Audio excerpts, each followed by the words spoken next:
Going on, my EDC friends? Before I get into the video, I wanted to re-mention the giveaway for the Kaiser Milita. Remember, I made a master video titled Giveaway Alert. This thing is so freaking sweet. I highly encourage you to go check out the video. I put a lot of information about the knife on there. I'll tell you a little bit here. Nitro V steel, Black G10 scales, micarta inserts. I mean, this thing is absolutely gorgeous.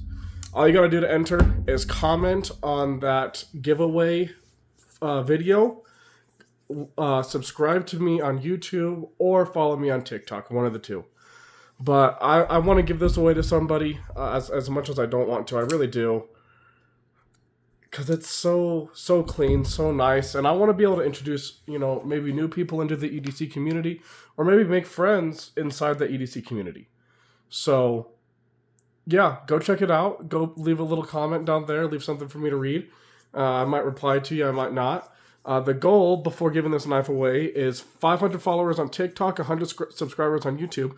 We're almost there on YouTube already. We're at 91 subscribers on YouTube, which to me is insane. I know it's not too much to other people, but to me that's absolutely amazing. And I appreciate all the support from other people who have subscribed to me thus far. But yeah, the Kaiser Milita. Go check out that giveaway alert video. You might just be the one to get this one. Alright, so today I just wanted to kind of talk about, for one, what got you into EDC, what are some of your practices, and why you do what you do, and I'll explain why I do what I do. I kind of just want to have like an open discussion, open forum thing. So my first question is, how many knives do you carry, and do you switch them up? So for a while there, I have a fair amount in my collection. I have probably at least over 40. I might be at that 50 range, but I don't know yet. I'd have to go recount. But the one knife that I carry every single day is my Demko AD 20.5. I post shorts about my knives, and this one is always on like my carry of the day. And the reason why I carry two is because you can't hand every knife to everybody now. Now, everybody have seen all the videos, what knives you can and can't. I'm not going to get into all that and bore you guys. But the Demko, I feel, is something that's rather simple. Now, the Sharklock's a little confusing, but this is one of those knives where I love it, but if it gets damaged, I'm not going to be as hurt that it got damaged. For one, the corrosion resistance on the 20 CV steel is absolutely insane. So I'm not really worried about them using it in a bad way. I can sharpen it and fix it. It's no big deal. But the other part of it, why I carry two, is I want some variety. I want the wow factor, but I also want the utility. There's a couple knives. I really rotate between all of them. But like my Benchmade 940 Osborne, I like bringing that one with me along sometimes. This is honestly probably one I'd more hand to people. It's a little bit more simplistic. It's just a simple crossbar lock. But I don't know. I don't see the Osborne as like an everyday carry. It's like an every once in a while carry. The PM2 is one that I don't carry often. The big reason, honestly, is because of the mental health EDC guy etching. I'm trying to keep that one nice for the channel. I don't want it to get ruined by accident. But at the same time, it's still a knife, so I still use it. I just make sure I clean it up, which I don't think I did for this video, but that's okay. I realized you guys couldn't see that well, so I turned on my light real quick. You can probably see fine, but I also like showcasing my knives a little better. But the other big thing I've realized when it comes to carrying multiple knives, different knives do different things. For a clip point style like this, it's not going to be the best for box cutting. It's not going to be the best for like a utility cut. But when it comes to cutting rope or something like that, you're going to do just fine. Same with the 940 Osborne. So carrying these two is almost like an oxymoron. But carrying something more like this, like the PM2, you might be a little bit better for, puncturing or maybe utility cut. It also really depends on what I'm doing for the day. If I'm, say, in a hole cutting something, I'm not going to take the Osborne. The main reason why is because of the M4 steel. The M4 steel isn't that corrosion resistance. Now, this one has a DLC coating on it, so sorry about that. The M4 has a DLC coating on it, but I still got to worry about that edge. So ideally, I just kind of keep it away from anything that could corrode it. Whereas like something like 20CV, like I just said, it is highly corrosive resistant. So it can be used in a lot more situations. Where a big thing for me too is like ergonomics. If you're using a knife, you want it to be comfortable in your hand. Holding the Osborne, it's a little bit too small. I've done a review on these knives before. It's a little too small in the hand. The handle's just a little too thin, whereas the Demko fits perfectly in my hand. I talk very highly of this knife. Another big thing is the jimping here, right? You have plenty for your thumb. So if you're whittling or having to cut away at something, your thumb's hardly ever gonna slip off. Same with the Shaman here. It doesn't quite have as much. I gotta have my thumb back a little bit farther on the Shaman compared to the Demko. But it serves the job really well. The Shaman was actually my everyday carry. Wouldn't change that one, and I would carry a different one instead. But it's a little bit bigger. The Demko's coming in at, what is it? Like 7¼ inches. Whereas the Spyderco is almost a 9-inch long knife. I mean, it's a big beefy boy. So something in your pocket like that every day gets a little hectic. Now, obviously, I'm still going to carry it, just not as much, especially now that I have the AD 20.5. I talked very highly of this knife, like I just said. It's never done me wrong. It served me well. I've cut garden hose with it. I cut my packages open with it. So I don't put it through hard use, but I put it through, I'd say, moderate use. I'd rather use this around water versus this. The reason why I was cutting a garden hose was because my uncle actually has a fifth wheel that we were filling the water tank of, and the male side was too big for the water tank hole, and I didn't want to hold a hose there until it was full. It's a 60-gallon water tank. And so we ended up getting like a 6-foot garden hose, and I cut off the male end and we shoved it in just a little bit just so I didn't have to hold it anymore. But the Demko, it can handle something like that. I mean, it cut through it like butter. And the Demko, I feel like, I don't know. I mean, all my knives, in my opinion, are good looking. Like, I pull something out of my pocket, people are going to say, wow!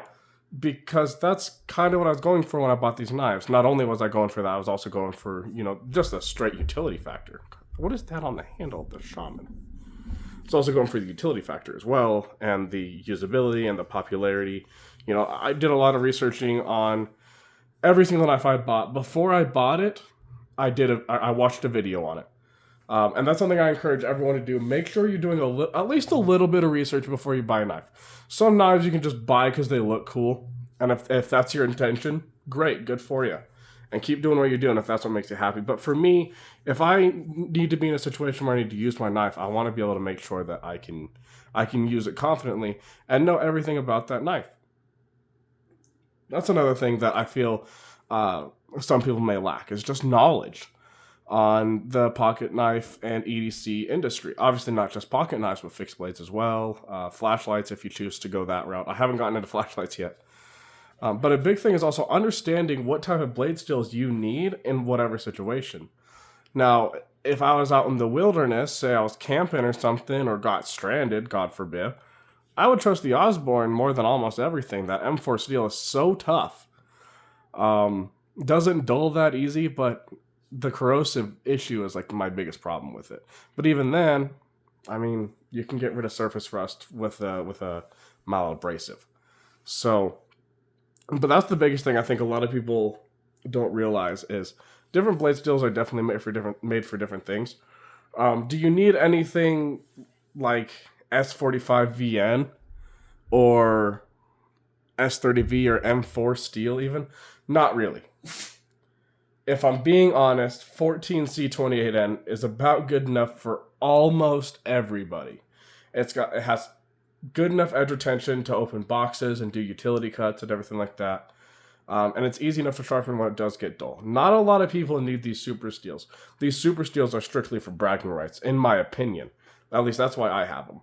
However, I know that as long as I'm using my knives, I can rely on every single one of them. They're not going to fail. They're going to last for the next, probably my lifetime and lifetimes after that. I don't know if I can trust every single knife to do that, but I can trust most of them. I would trust these 4 to last past me. As long as, something catastrophic didn't happen to them, like I lost them, or got ran over, or someone decided to use it as a pry bar and break it. That's another reason why I like the Demco, is yes, it's a little bit more expensive because it's the 20CV version. So if it breaks, it's going to be a little expensive to replace it. But I'm not spending an arm and a leg for it. And if someone breaks it, I'm not going to be too upset because that's exactly what I use it for. I use it for its exact purpose, a knife. Not that I don't use all of these as just a straight knife. But something like my Osborne, with this being like a Blade HQ exclusive, right? Can't get it anywhere else. Now, I'm sure you can get it for who knows how long on Blade HQ. But I want to make sure that something that is a little bit more rare, I can keep it nice. Same with these two, because this Shaman was a pretty pricey one. The black on black, now these are custom scales, so ignore that. But the black on black is rather not the most affordable thing in the world. So it really comes down to who, like, in what situation would I hand somebody a knife? Because, so my uncle, I don't have his knife with me right now, but he has a Benchmade. It's a really old one. He bought it for like $20. I was like, wow, how'd you do that? Come to find out, because he worked construction, some guy asked to borrow this other guy's knife. I know, my cousin knew my cousin. My cousin knows a guy who knows a guy. But one of his coworkers let his other coworker borrow his knife. He was starting to pry at something, broke the tip, and he was just like, here, take it for $20. He bought it, took it home, fixed the tip, good as new. But the point is, you have to be willing to let that happen to your knife if you're going to hand it to somebody. I mean, you can try and tell them, oh, no, don't do that. But by the time you say that, generally it's already too late, unfortunately. So the biggest thing is when you hand someone something expecting that to happen, unless someone is also like another fellow EDC like enthusiast. Because then they're going to understand, don't pry at something. Like my dad, he only buys cheap knives, and I've tried buying him more quality. I mean, the only knife I've tried buying him so far is the Civivi Elementum. Yeah, he doesn't like that one. It's too small for him.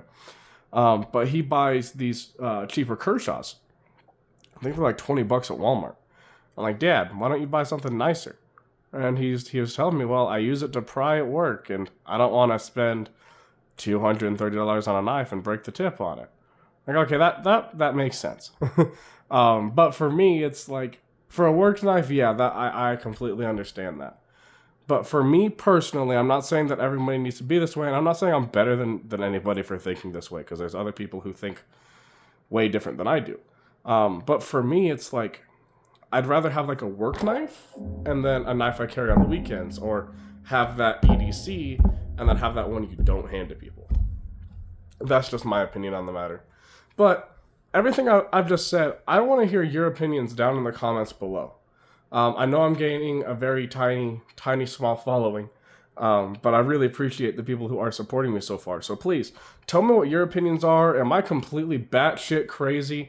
Do you understand where I'm coming from? I'm really intrigued to hear what you guys have to say. That's what I want this YouTube channel to be, is an open forum for EDC, and maybe someone who's just trying to understand knives so they can buy one for work. I want to be able to relate to other people. I want people to be able to relate to me so I can help them, because there's no one really in my family to help me through this.